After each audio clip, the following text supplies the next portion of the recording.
Hello, how are you? My name's Ern. I buy, sell, trade, collect, and grade. This is my channel. I talk about things in the hobby, like whatever, like Japanese promos. Today is a great day. Happy Monday. Hope you had a good weekend. We're going to talk about something in the market, something very specific. No more philosophical talk. No more of this like, you should do this, you should do that. Let's give the algo what they want, what it wants. We're going to talk about the McDonald's Japanese promo that came out this past weekend. So if you're unaware, my editing skills here, here, here.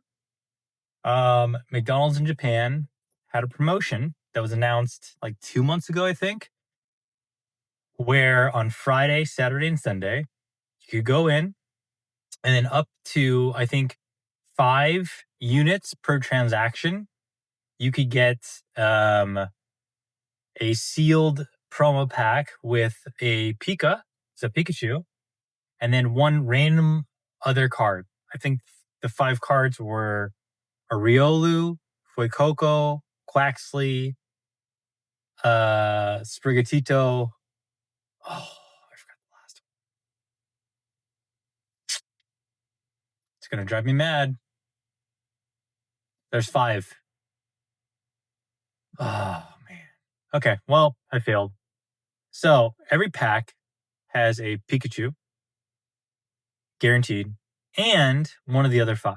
And that's very clear specification there because I think a lot of people believe that the Pikachu is random. The Pika was a guaranteed part of every promo pack. Okay, you feel me? So the cards are non-foil, non-hollow, so there's that. They're just basic non-hollow cards. McDonald's Japan, and by the way, if you've never been to a McDonald's in another country, let alone in Japan, it is a way different experience than it is in the US. They're cleaner, they're orderly. The food, I would say, generally tastes the same, but a little bit nicer. Their menus are different. Anyway, McDonald's, I've been to Japan multiple times, gone to McDonald's a few times, always had a good experience. It's a day-to-day chain that the Japanese love, just like Americans love. And I've been tracking this promo like a hawk since it was announced. 2 reasons. One, I really want one. I want a complete set in a PSA 10 for the collection. I think that'd be nice, sequential preferably, but you never know. We'll see what happens with PSA fees and all that stuff, and how they grade cards these days. I would love a complete set. I think it'd be cool. Keep it in the vault, keep it for a long time. If you look at the art on the Pika, what's really cool is that he's like eating a hamburger.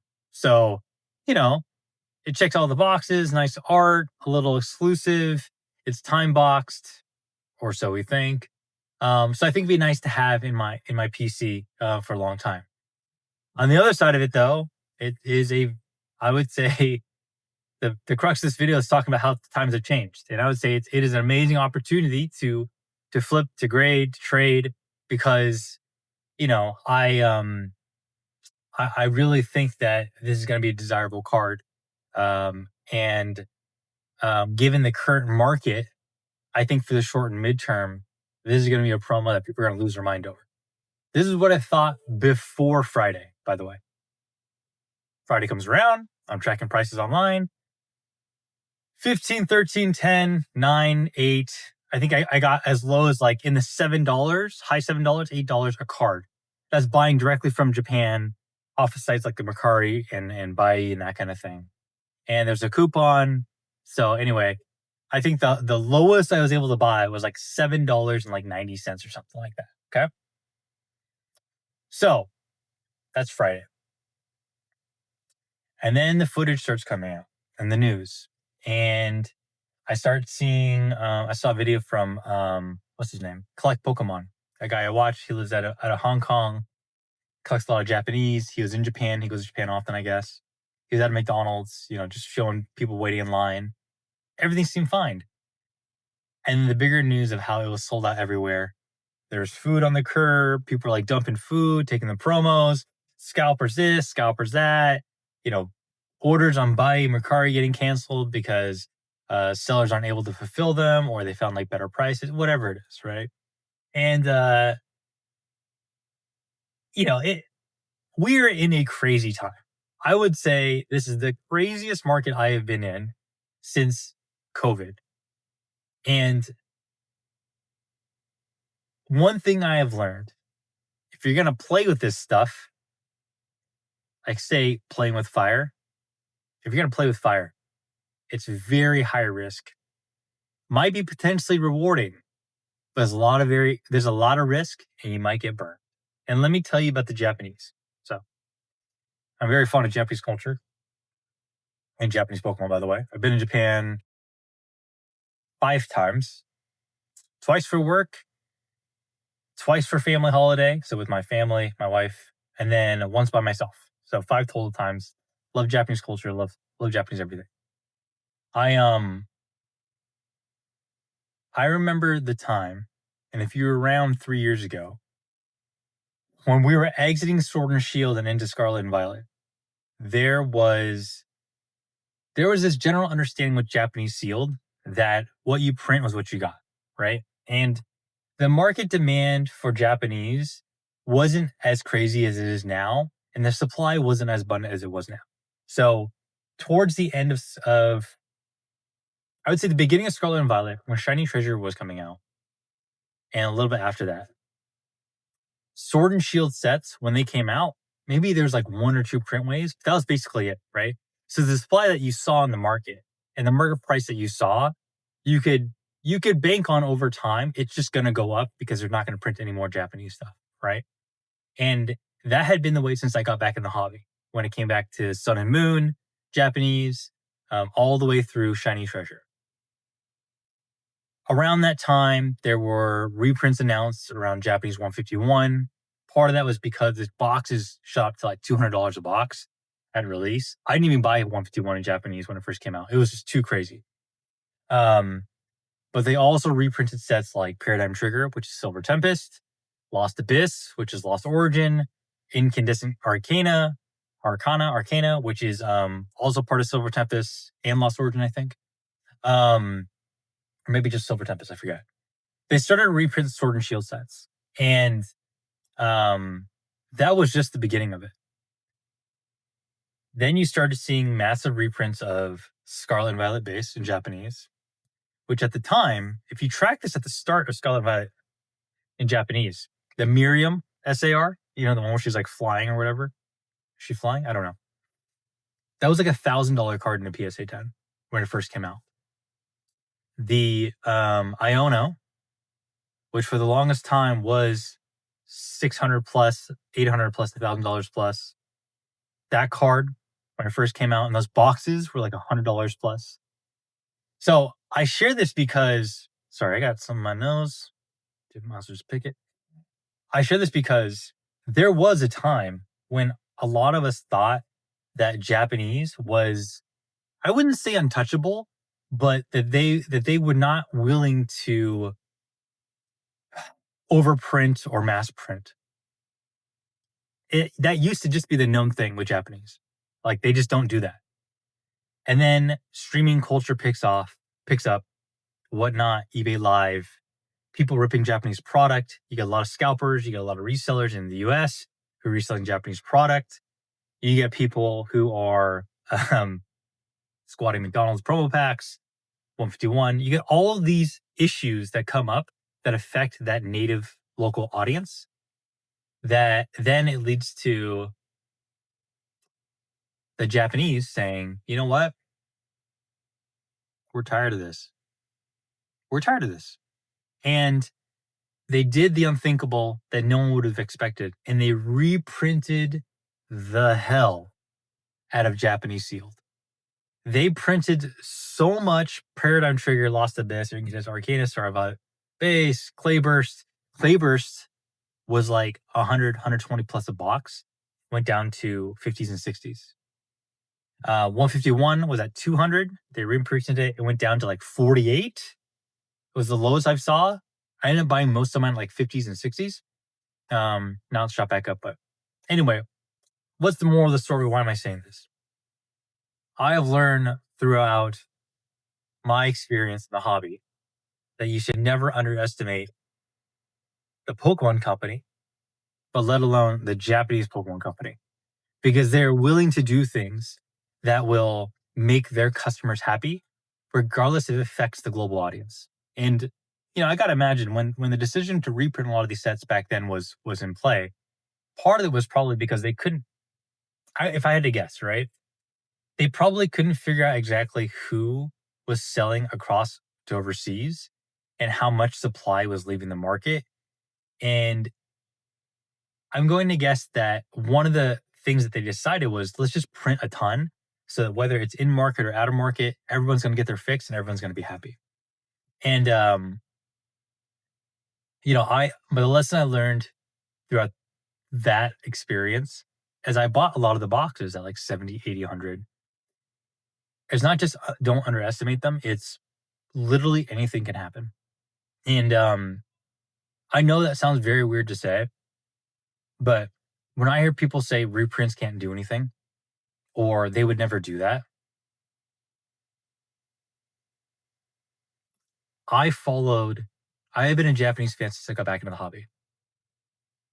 I don't think there's a single person that I met or know or is a fan that ever thought they would reprint the hell out of these sets in the way that they did. But they did. So let's go back to McDonald's. McDonald's promo, a free promo that you get, 2-card pack non-foil, non-hollow, meaning it's probably easy to print. Available at every McDonald's nationwide in Japan. Sold out within the first day, probably because of resellers. And just to give you a frame of reference, we're talking about $9 to $12 a promo pack, right? You could get 5 promo packs per order. So every time someone would order, you effectively got at least $50 of value that you could resell. That would pay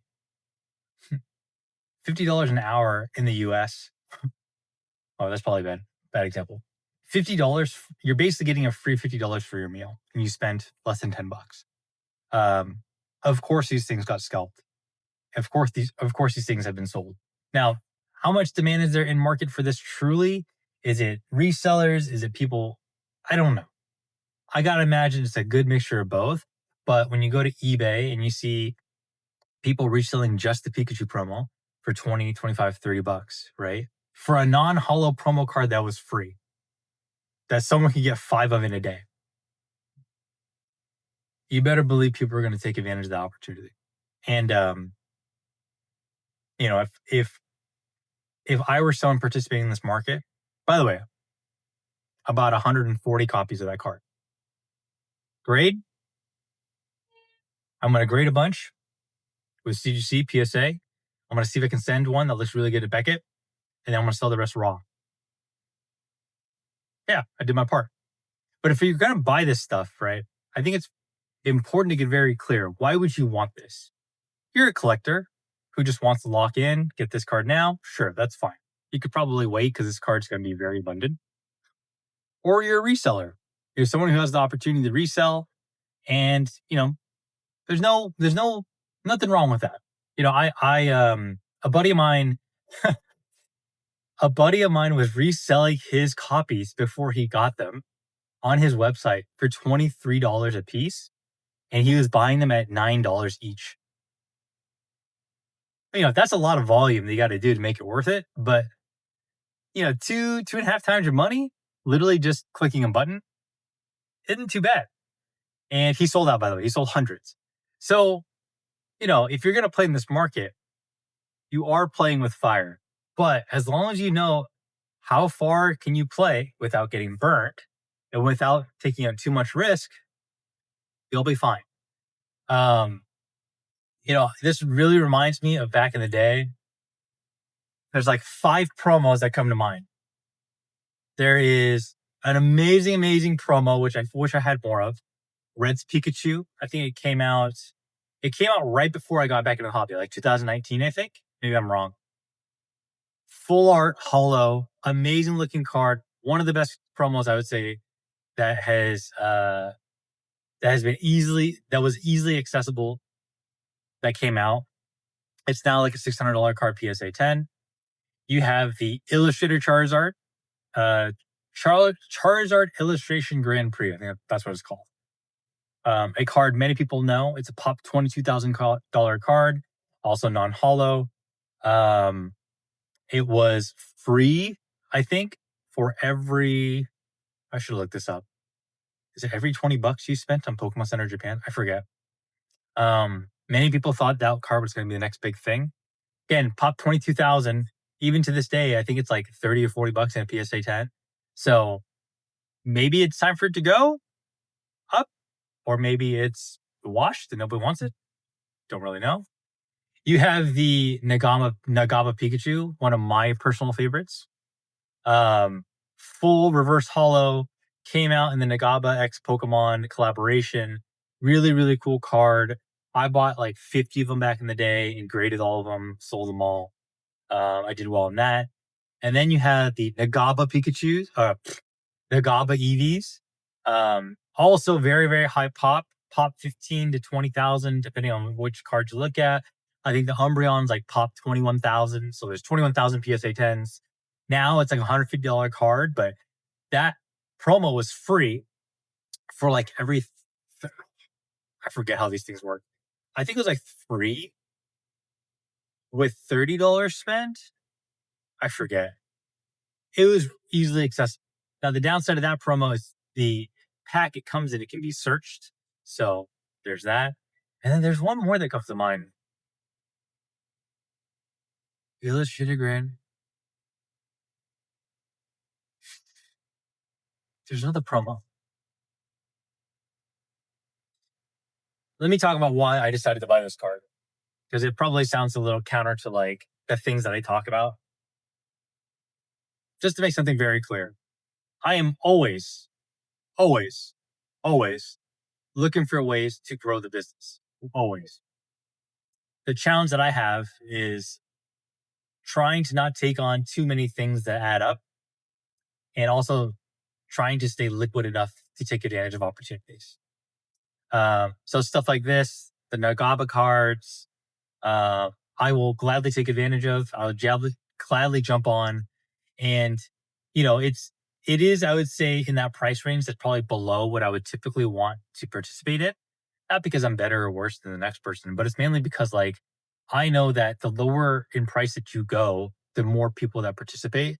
And so if you can participate, let's say in like the new Pokemon Center boxes that are coming, that are like $150, the Toro Toku, or I don't know the Japanese names, the Red Gyarados and those ones, those are probably better things to prioritize your capital in, because not a lot of people can pay $150 for a promo box to then go and try to roll the profits from the singles integrated cards, right?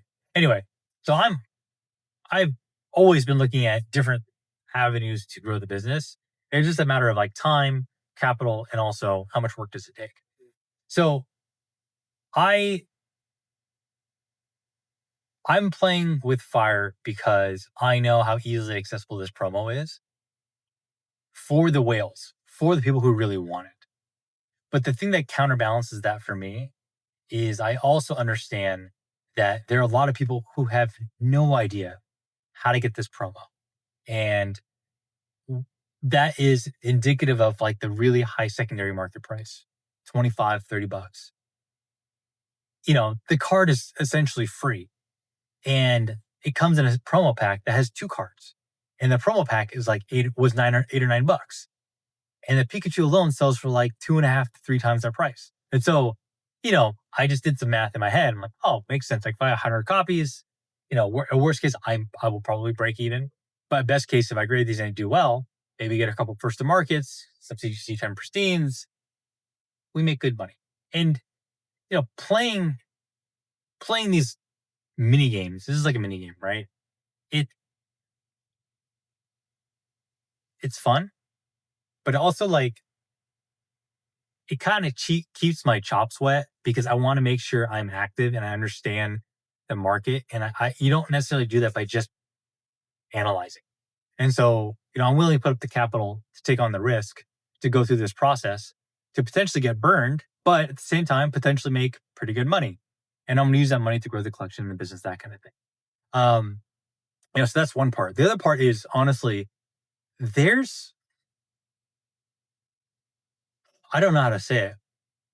The market is so much different these days, and there's so much excitement that unless I saw a downturn coming right away, I feel like opportunities like these, because most people don't have the capital, they don't have the ability to say, like, I'm going to spend, $500 on this card, or, I want to buy 100 copies of this card and do this, right? Most people are willing to just buy one or two and speculate that way. Um, until the market really shows that things are slowing down, it's not that, I don't want to say it's not that risky, but in my opinion, it's not as risky as other things that you could do. I could be totally wrong. And this is where you do not underestimate the Japanese, because I have a very strong feeling they're probably just going to say, you know what, we're going to do this promo again. And we're going to do it for an entire month. And we're going to increase the print run by 10x this time around, because everyone wants this promo and everyone can be happy. Do not put it past them to do that. They will absolutely they are probably thinking about doing that. And if you got in, it's about making sure you don't get burnt and getting out as fast as you can, because we're in a different time. The market's hot. Japanese operate differently. Everyone wants all these different promos. There's so much money being thrown around, but at the same time, you have to be eyes wide open on. You have to be eyes wide open on, like, what is sustainable, what's not. This kind of stuff is not sustainable. This kind of stuff is very flash in the pan, get in, get out, spend the money, figure out how to flip it, keep a couple for the collection, and then see what happens over the next 3, 6, 12 months. If you ask me, though, 5 or 10 years from now, is this card amazing to pick up? Yeah, totally. A lot of Japanese McDonald's promos, I mean, I guess the old ones don't count, but there's like the first old set which has the hollows. It has a Squirtle that's like $3,500 in PSA 10. Those ones are worth a lot. But over time, like, there have been different eras and ages of McDonald's promos that do relatively well. They're $20, $30, $40, $50 cards. And at PSA 10, they're a couple hundred. And so, you can't really ask for a more iconic collaboration than, with the Golden Arches. You feel me? So, you know, again, this stuff is what keeps me active. And it's interesting enough where I think if I didn't have the outlet or the way to sell through this stuff, I wouldn't be doing it. That should be clear. If I was not confident I could sell through this stuff, excuse me, then I would have avoided it altogether. But I don't participate in a lot of the English promos because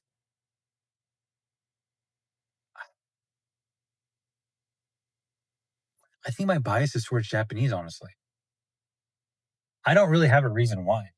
I think I just feel like it's too crowded, or maybe I don't think it's special enough, or probably because the print quality is like not good on a lot of hollows. But when I saw the opportunity with Japanese, it just kind of sort of